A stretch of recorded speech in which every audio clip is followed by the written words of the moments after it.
from the camera. That's probably a good thing. Uh-oh, Ed, they're after us. They found us. Somebody reported us in the courtroom.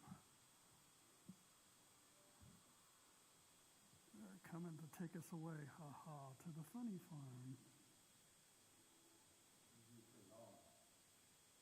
There are days. Funny farm might be welcome.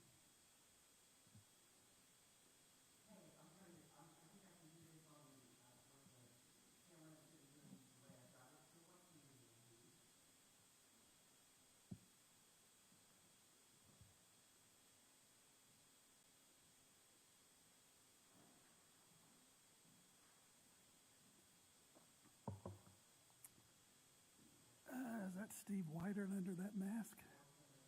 That bank robber mask? Is oh, well, yeah. It's hard to tell a customer from a bank robber when they come into the bank these days. So they're almost indistinguishable, unless they wear a bag over their head.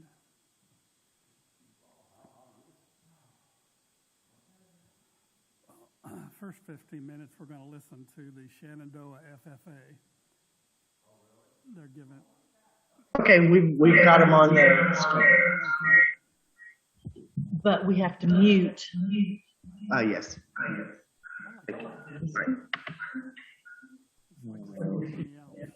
We need to get rid of it. You have to. Which one? I don't know. That one? This one. Turn off. This one.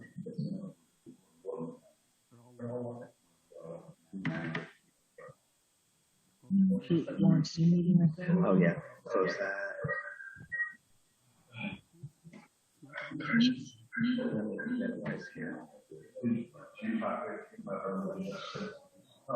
Just mute the volume because we cool.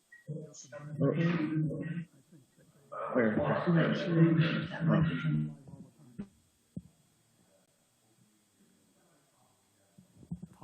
Talk. Hello?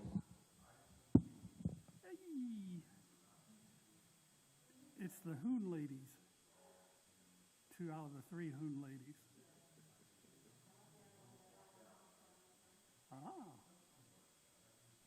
Henry County, are you good on your end?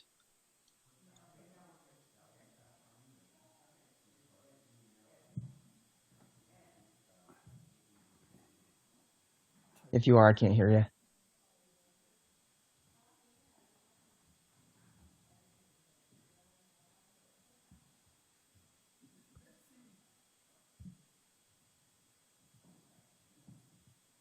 Shenandoah FFA, can you hear me? Thumbs up if you can hear me. Meeting is called back to order after the recess.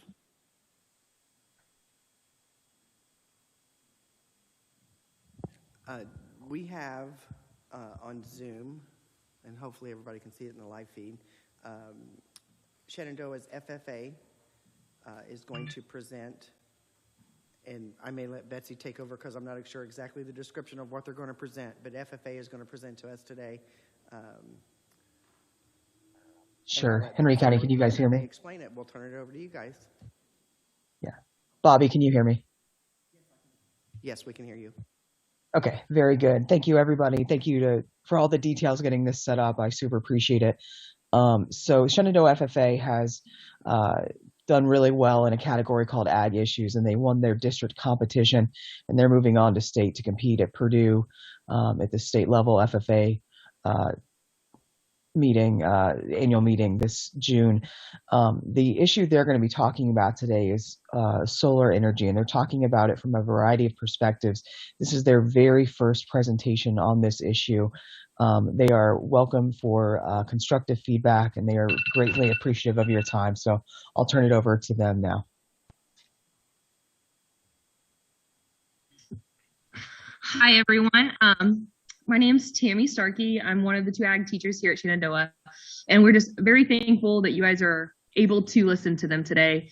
Betsy did a good job of describing it, but for the contest, we're required to do presentations to public forums. So This year's been a crazy year, so I'm very thankful you're able to allow us to do this via Zoom today. The kids are pretty nervous. This is their first presentation, but we're hopeful that through this communication today that maybe you guys can help us with some insight or get them thinking in the right direction for the topic. So I'm going to go ahead and let them go. If you end up having any issues with hearing us, let me know. All right.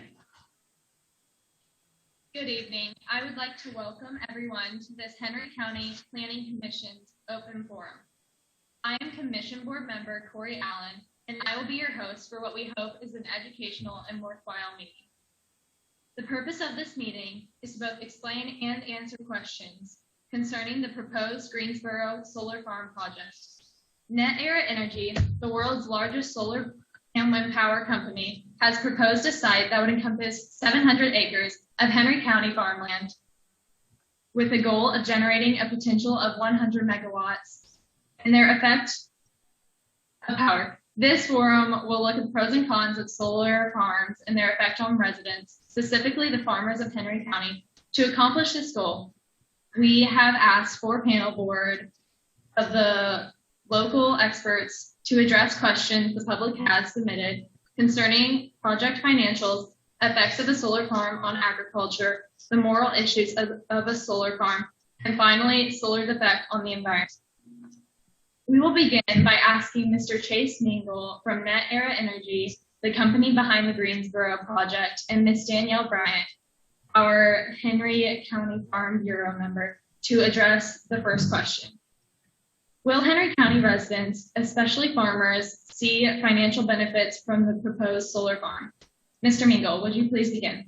The agricultural community and all of its residents of Henry County will enjoy the positive financial benefits from the proposed solar farm. The most directly affected will receive annual lease payments between $500 and $1,500 per acre for the 700 acres used by the solar farm.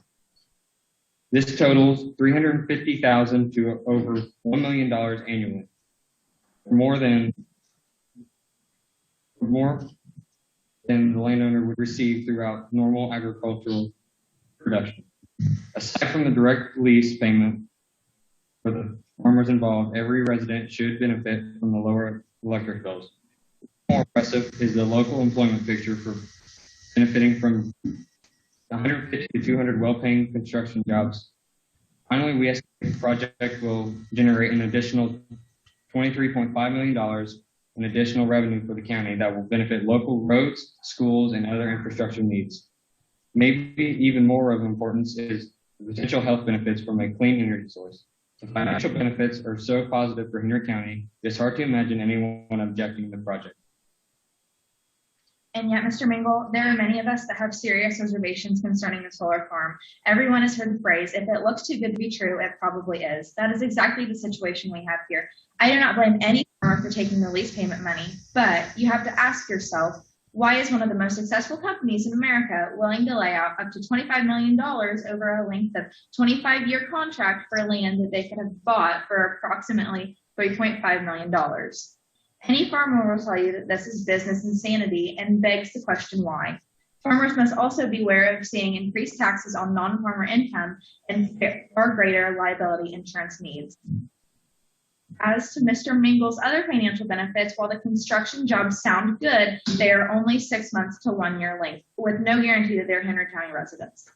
As to the $23.5 million in revenue for the county, it would be interesting to know where that figure comes from. Again, it sounds good, but many expect the actual number to be far less, and the likelihood of the energy staying in the county is very unlikely. For our second question, I will once again ask Mr. Chase of NetEra to introduce Ms. Josie Day of Day Farms to address the question. Can solar farms and agriculture production coexist? Ms. Day, would you please begin? As a fourth-generation farmer, I've known one purpose in life, to feed people. But I believe those of us in agriculture can coexist with about anyone, and I support that right of any farmer to lease or sell their land to whoever they choose. I do not pretend that a 700-acre solar farm will feed anyone. There will not be food production in solar fields, period. You cannot combine or harvest between panels, which each acre of farmland can produce 135 bushels of corn or around 52 bushels of soybeans. So almost 95,000 bushels of crops are lost if prime farmland is taken for the project. In fact, my research suggests that prime farmland is the preferred location. And you are not going to raise large livestock in these areas due to potential damage of the panels themselves. In my research, I've looked at states that had already had large solar farms installed and found that some concerns that mirrored my own. Senator Neil Braxton of Maine stated that farmers said solar developers typically wanted to use the best land close to the road and were not interested in more marginal farmland. That might be harder to reach. He said that's the concern most farmers raised. The best farmland could be lost to agriculture. American agriculture is being asked to feed an ever-increasing world population. That job gets ever more difficult when you continue to use productive land for purposes like solar. In a nutshell, I would be far less concerned if marginal land was targeted. While I appreciate Ms. Day's concerns, I believe that solar and agriculture can indeed coexist and even prosper. While traditional farm crops are not in the picture, Kelly Pickle, writing in the solar power world, actually lists no less than 8 benefits to agricultural growing solar.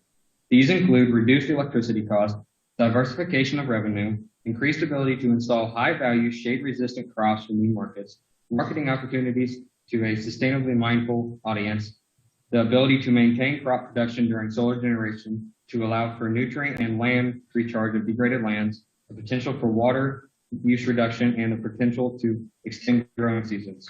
As to the land desired for the solar farm installation, I will freely admit that cleared level ground with access to road and power lines is preferred.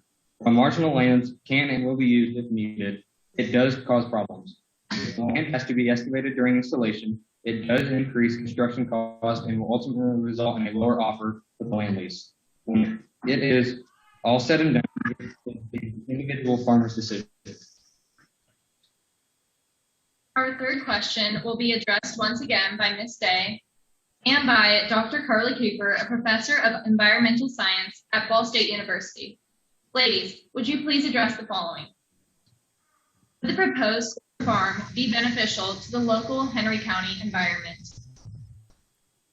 Speaking against any green energy source, especially solar power, is close to profanity in today's age. After the intense green energy focus we have witnessed by environmental activists, politicians, and media, you would have to be crazy not to love all things solar, since it is our savior from culture change, right? But not so fast. For all those attention and federal funds given to renewable energy, it remains a blimp on America's energy radar. Solar power represents less than 1% of Indiana's electricity generation. As reported by federal government's Energy Information Agency, it is not solar, but natural gas production, actually helping the environment. According to Orrin Case of the Manhattan Institute, U.S. greenhouse gas emissions have fallen significantly since the peak in 2007, more than in any other country. He says the biggest cause of America's fracking-led natural gas boom, solar power, is responsible for 1% of the decline in U.S. carbon dioxide emissions. Natural gas is responsible for nearly 20%. Solar power panels and batteries are also difficult to recycle. Many of the products used to consist of heavy metals and contaminants that cannot be disposed of within a landfill. Many of the products will need to be recycled safely. I respectfully but firmly could not disagree more with Ms. Day's assumptions on the solar power's impact on the environment. People have always reaped the benefits of sun and wind, first to grow food, then move ships, and now to power in the 21st century, says Susan Rockoff, chair of environmental Environment America Research and Policy Center's Clean Energy Program. Modern society is extremely dependent on electricity generated by oil and coal, which both add to the greenhouse gas buildup in the environment. Our society requires immense amounts of energy, yet fossil fuel supplies are infinite. Sunshine, however, isn't disappearing anytime soon. Solar energy is abundant throughout many parts of the United States. In a single day, the amount of sunshine hitting the United States is more than 2,500 times the entire country's energy usage. From an energy security and sustainability perspective, it seems logical to make the most of solar power technologies. Solar is part of the climate change solution. Oh, and by the way, solar panels and batteries are able to be recycled. For our final question, I will again turn to Dr. Cooper and Ms. Bryant to give their views on a very basic question. Is the use of farmland for solar energy production morally responsible? I'm thoroughly convinced that adding solar energy capacity to the Henry County landscape is the morally right thing to do. Building wind and solar farms helps reduce the human impact on climate change by displacing noxious emissions from fossil fuel-fired power plants. It is a consensus that each of us needs to do all that we can do to reduce our O2 imprint, and solar power is an important piece of that puzzle. A new study says that there's another important benefit to renewables development: cost savings from cleaner air that save lives. Researchers from Harvard University have found that energy-efficient measures and low-carbon energy sources can save the region between $5.7 million and $210 million annually. Based on that accepted dollar amount of human life, this study demonstrates that energy efficiency and renewable energy can have substantial benefits to both the climate and public health, and that these results could be a big player in the full benefit cost analysis of these projects.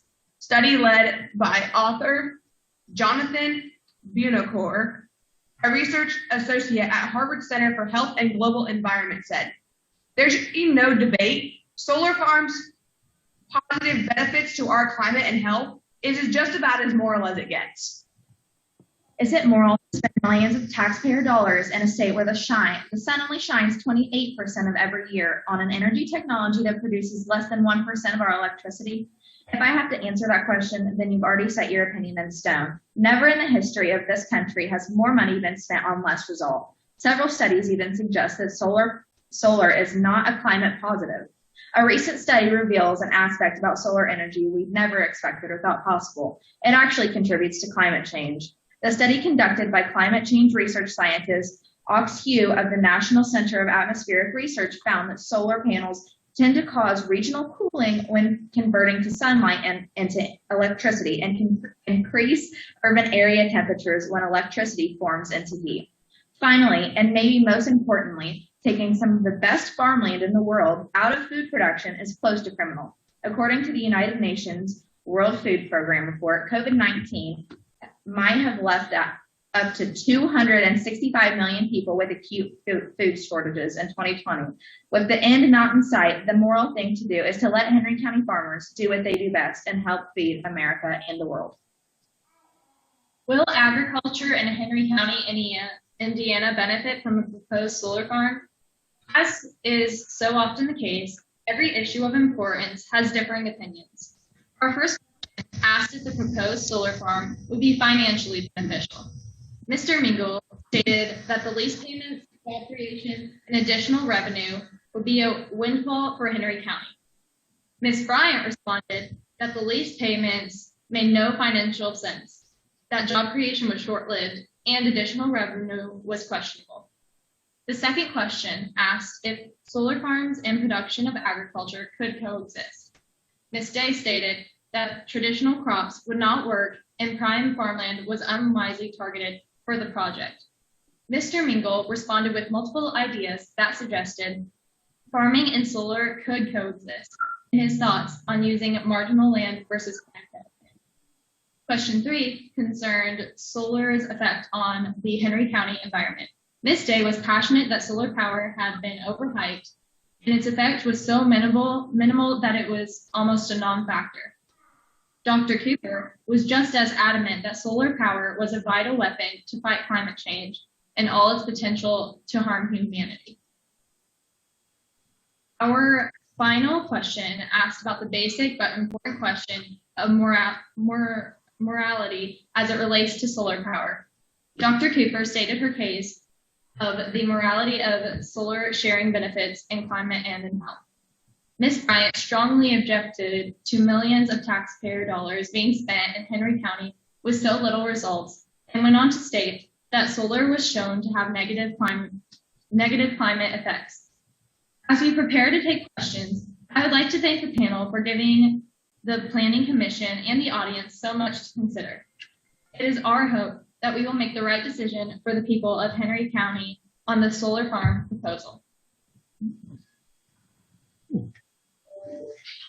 Alrighty. Thank you guys. I'm sorry that went a little bit longer than the 15 minutes, but I don't want to keep you guys. But thank you for listening. If you do have any suggestions, questions, or potential sources that we could look at to increase our research and information for it, we'd greatly appreciate it. And I can give my email information to Betsy to get to you guys. But do you guys have anything you'd like to say? Or if not, we're good to go. Can we feed our suggestions back through Ms. Mills to you? I would say if she's good with that, that would be excellent because I have regular communication with her.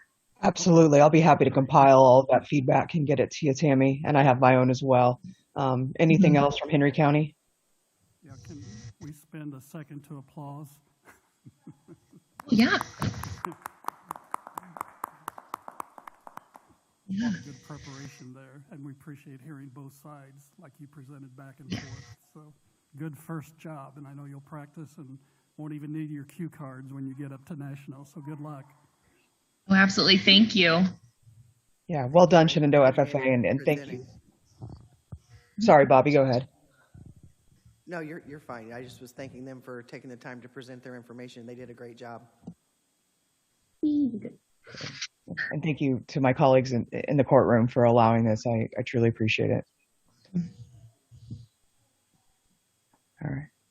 All right. Thank you, Shenandoah.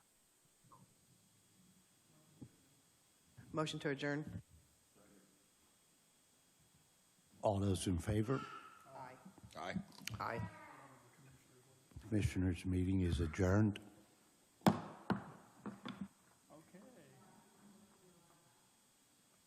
Now we're going to have to reconvene. Do we have to reconvene the council and the... Well, Betsy, Peggy, and Chad's going to join us, so he had an unexpected 10 o'clock, but I think he's going to join us the last half. So we'll have a quorum.